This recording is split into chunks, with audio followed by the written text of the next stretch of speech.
Assalamualaikum warahmatullahi wabarakatuh. Halo teman-teman semua. Pernah nggak sih kalian mikir apakah cara kita makan, belanja, dan menggunakan uang untuk kebutuhan sehari-hari itu sesuai dengan syariat Islam? Yuk kita bahas konsumsi pada pandangan Islam. Sebelum itu, kita perlu tahu nih, apa sih konsumsi itu? Konsumsi adalah kegiatan menggunakan barang dan jasa untuk memenuhi kebutuhan hidup. Misalnya makan nasi, beli pulsa, hingga naik ojek online, semua itu termasuk konsumsi. Tujuan dari konsumsi ada banyak. Misalnya untuk memenuhi kebutuhan dasar, memberikan kenyamanan, meningkatkan kualitas hidup, bahkan untuk sekedar hiburan.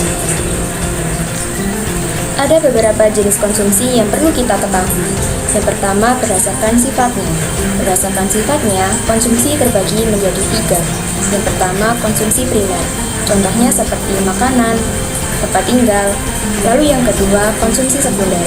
Contohnya seperti pakaian yang bagus, alat elektronik. Yang ketiga, konsumsi tersier.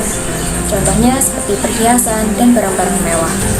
Yang kedua, berdasarkan pelakunya. Berdasarkan pelakunya, konsumsi terbagi menjadi 4.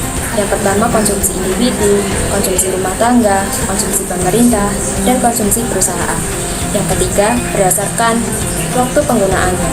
Dalam waktu penggunaan ini terbagi menjadi 2, cepat habis dan tidak cepat habis. Yang cepat habis contohnya seperti makanan. Untuk yang tidak cepat habis contohnya seperti alat-alat elektronik. Setiap kegiatan konsumsi pasti menimbulkan dampak, baik itu dampak positif maupun dampak negatif. Contoh dari dampak positif yaitu mendorong pertumbuhan ekonomi, membuka lapangan pekerjaan, dan menjaga perputaran uang. Contoh dari dampak negatif yaitu konsumerisme yang berlebihan, limbah yang meningkat, ketimpangan sosial, dan ketergantungan pada produk luar negeri. Lalu, bagaimana sih konsumsi dalam pandangan Islam? Supaya konsumsi kita nggak merugikan diri sendiri dan lingkungan, yuk kita bahas konsumsi yang bijak dan sesuai dengan syariah. Konsumsi dalam Islam sendiri bukan hanya soal makan dan belanja, tapi bagaimana cara kita menggunakan rezeki yang diberikan Allah SWT dengan benar, halal, dan tidak berlebihan. Hal ini sesuai dengan Quran Surat Al-Baqarah ayat 172 yang berbunyi, A'udzubillahi minasyaitonirrajim, Bismillahirrahmanirrahim. Ya ayyuhalladzina amanu kulu min thayyibati ma razaqnakum washkuru lillahi in kuntum iyyahu ta'budun. Yang artinya, wahai orang-orang yang beriman, makanlah dari rezeki yang baik yang kami berikan kepadamu, dan bersyukurlah kepada Allah jika kamu hanya menyembah kepadanya. Ayat ini menjelaskan bahwa hendaknya kita sebagai seorang muslim mengonsumsi sesuatu dari rezeki yang diperoleh dengan cara yang sesuai syariah, yakni halal dan berkah, serta sesuatu yang kita konsumsi hendaknya yang halal pula. Dan jangan lupa untuk bersyukur atas nikmat yang telah diberikan oleh Allah SWT kepada kita.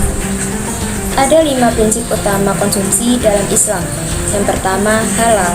Pastikan barang atau jasa yang diperoleh berasal dari sumber yang halal.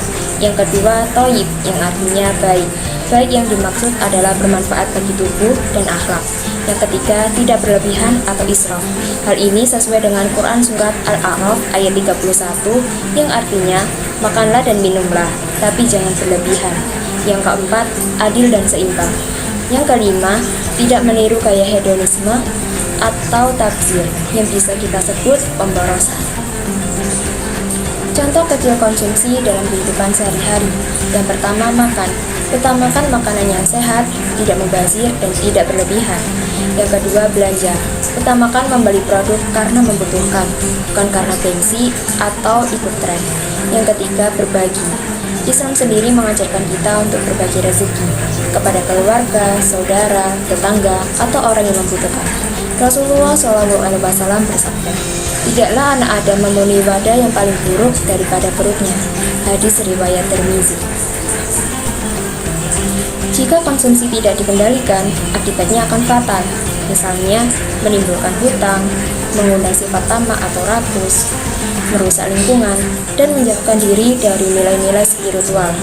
Padahal, Islam sendiri mengajarkan kita untuk hidup cukup, bukan hidup serba mewah. Lalu, bagaimana caranya menjadi konsumen yang bijak dan islami? Yang pertama, selalu niatkan konsumsi sebagai bentuk syukur. Yang kedua, belanja sesuai kebutuhan, bukan keinginan. Yang ketiga, hindari riba dan hutang konsumtif. Yang keempat, pilih produk halal dan lokal bila memungkinkan.